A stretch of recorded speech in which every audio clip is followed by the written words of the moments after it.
I am the professor. The professor. Unlike all others, in this place we stand alone. I am the professor, Julius Sumner Miller. How do you do, ladies and gentlemen, people, men and women, and others? I am Julius Sumner Miller, and physics is my business. And our principal business today raises a paradox about which you must do some thinking. So I am going to put on the board, you must do some thinking about these things. Indeed, I'm going to tell you, there was a young Frenchman by the name of René Descartes in the 17th century, who as a little boy was sick, sort of, and his priest gave him permission to stay in bed in the mornings.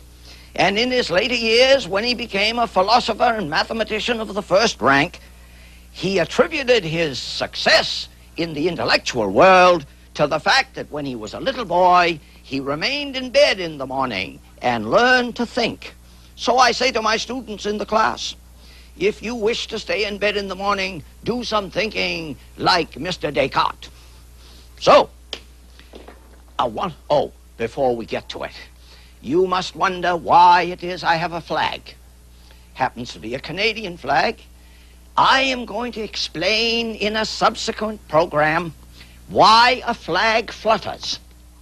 And would you believe it?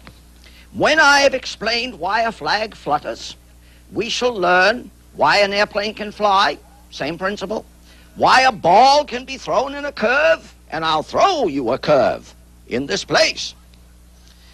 Why birds can soar, why a chimney has a good draft, why boats must not pass too close upon each other on the sea, or trains on tracks adjacent to each other, all connected with a wonderful name, Bernoulli.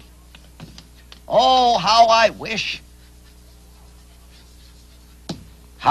I could take the time to tell you about these geniuses. But anyway, here is our little exercise.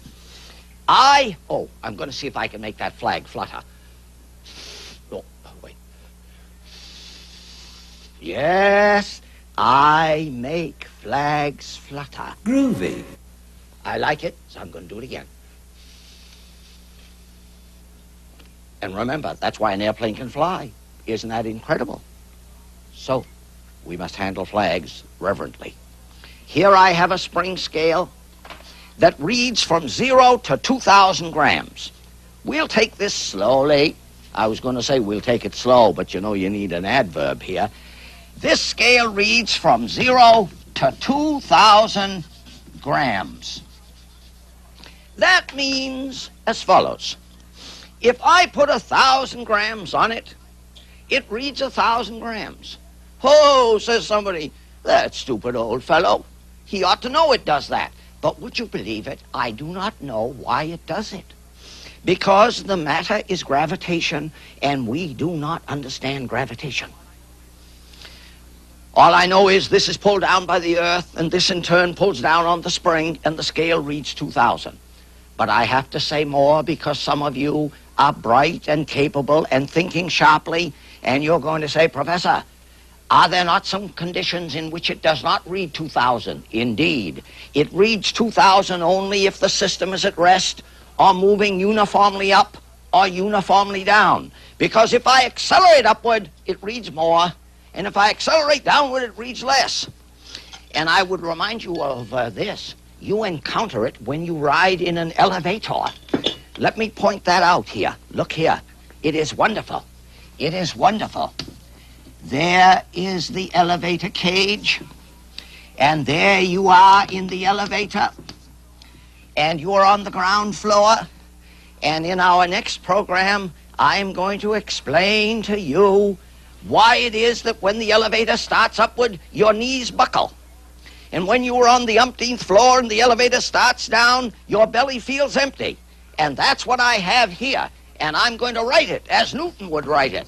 F equals mg plus or minus ma, to which we will return another time.